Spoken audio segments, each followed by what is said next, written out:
푸드랑 테라피가 영어로 하면 푸드는 음식이고 테라피는 치료잖아요. 그래서 음식으로 병을 치료한다는 뜻을 가진 게 푸드 테라피스트라고 할 수 있거든요. 먼저 그 푸드 테라피스트가 어떤 개념의 직종인지 말씀 좀 부탁드릴게요.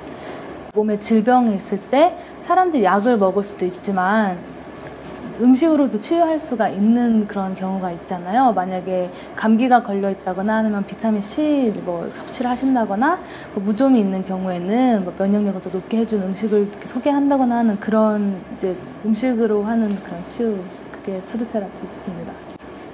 음식만으로 공부하신 지가 8년 정도 네. 되신다고요? 네. 그리고 영국에는 그 대학 학위 과정으로 요리 과정이 한 군데밖에 없었어요. 그 제가 26살에 대학을 다시 들어갔거든요. 근데 그랬던 이유는 이제 제가 공부를 더 하고 싶은데 그 전에 있던 학교를 나오게 되면 석사로 연결될 수가 없는 거예요. 그래서 2학년까지 마치 미국에 돌아갔다 왔을 때 이제 1학년부터 다시 시작하게 됐어요. 참 생소한 직종인데요. 네. 지금까지 어떤 공부를 해오셨는지 여쭤봐도 될까요? 2004년에 제가 요리 공부를 처음 시작하게 됐어요. 그래서 2004년에 프랑스 요리학교를 나오고, 그리고 이제 조금 더 요리에 대해서 알고 싶어서 호텔 조리학과를 이제 대학을 다시 들어가게 됐고, 이제 그렇게 하다 보니 조금 더 이제 음식에 더 알고 싶어서 조리 경영으로 이제 공부를 다시 해서 레스토랑 경영까지 공부하게 됐습니다. 어떤 현업에서는 어떤 일들을 좀 하셨나요?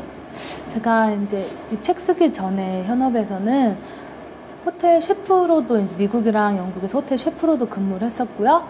그리고 독일에서 또 한국 음식 이제 그런 한국 음식 이제 알리는 그런 행사에서도 연구원으로 참가를 했었고, 그 전에 영국에서 또 이제 이스트 푸드 페스티벌이라고 한국이랑 일본의 음식을 소개하는 행사를 재작년에 1회로 이제 개최했던 적이 있어요.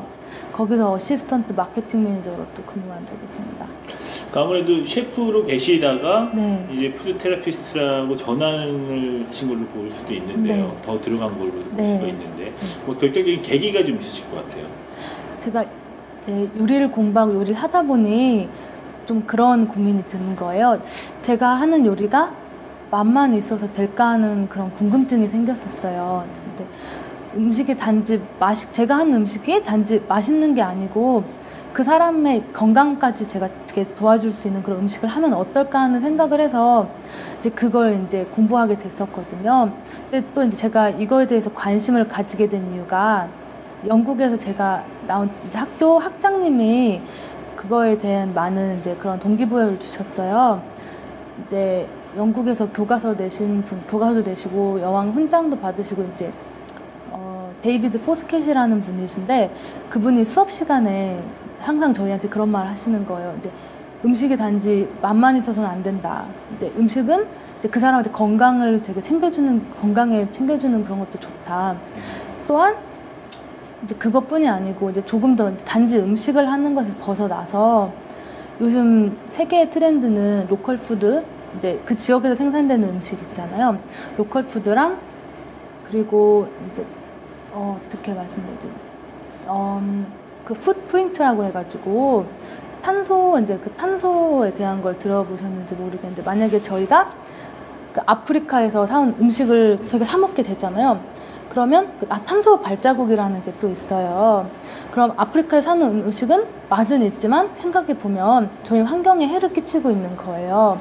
아프리카에서 이제 한국에 오는 그 동안에 비행기에서나 아니면 배에서 오는 그런 뭐 석탄으로 소비될 수도 있고 아니면 우리가 환경을 해칠 수도 있고, 그 단지 우리가 음식을 먹는 것만이 아니라 이제 외국에서 음식을 가져오게 되면 환경을 해칠 수도 있게 되고, 이제 어떻게 우리가 지속적으로 이제 환경을 유지하면서 살아갈 수 있을까라는 거에 대한 것까지 생각을 하라고 하시더라고요. 그런 거에서 많이 제가 배웠던 것 같습니다. 한국 음식이 네. 세계인들은 건강식이라는 네. 측면에서 많이 좀 해석을 해주고 계세요. 네. 그 배경에 대해서 많이 아실 것 같은데요. 한국 음식에 대한 자부심이 있었어요. 근데 이제 한국 음식을 보면 우리나라는 외국 같은 경우에도 향신료를 많이 쓰진 않지만 우리나라의 기본적인 양념은 간장, 된장, 소금, 그리고 후추도 이제 어차피 외국에서 건너온 거였고, 진짜 그런 된장, 고추장은 기본적인 양념을 베이스로 해서 진짜 무치거나 찌거나 볶거나 정말 간단하게 하는 음식이라 그 음식의 영양소를 많이 흡수할 수 있잖아요. 그래서 저는 다른 나라 음식도 좋지만 이제 한국 음식 또한 건강에 좋다고 생각합니다. 이 푸드 테라피라는 학문이 네. 어떤 그 한국 사회에 미치는 영향은 어떻게 될 것인가? 한국 외식 산업에서 이제 같이 저희랑 만약 푸드 테라피를 하시게 된다면 음식은 맛있는 게 중요하잖아요. 근데 하지만 맛이 있다고 전부가 아니고 그 음식이 그 사람이 먹는 사람의 건강까지 챙겨줄 수 있다면 전 그게 중요하다고 생각을 하거든요. 그래서 단지 맛있는데 건강에 안 좋을 수도 있는 거고, 만약에 맛은 있지만 튀긴 음식이 몸에 좋지는 않듯이, 그래서 맛있는 음식이 건강에까지 좋다면 이제 그 사람들한테 더 그게 바로 푸드 테라피인데 더 좋다고 생각을 하거든요. 그래서 만약에 한국 외식 산업 종사자분들이 이제 푸드 테라피스트를 그런 현장에서 만약에 실천을 하신다면 더 우리 이제 고객의 건강까지 챙겨줄 수 있는 그런 산업이 될지. 마지막으로 그 시청자들한테 이 푸드 테라피의 중요성에 대해서 전해주신다면 네. 어떤 말씀이 좀 있을까요?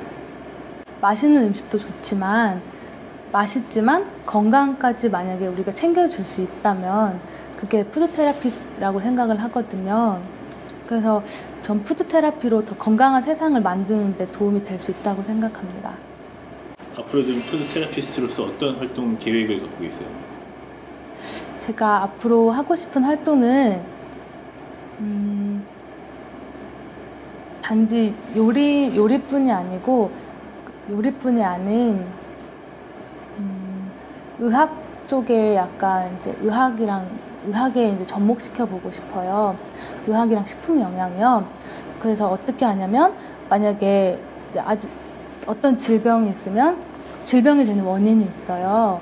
그럼 그 원인이 만약에 저희가 근데 만약에 유전자나 환경적인 요인은 저희가 바꿔줄 수 없겠지만 그게 만약에 식습관이나 음식에 대한 문제점이다. 근데 어떤 영양소의 부족이나 뭐 어떤 걸 더 충족시켜주면 이게 같은 말이지만 충족시켜주면 그 질병에 도움이 된다. 그렇게 생각을 하기 때문에 저는 조금 이제 그거 이제 요리 플러스 이제 그 식품 영양 그리고 이제 병리학에 대해서 조금 더 공부하고 싶은 욕심이 있습니다.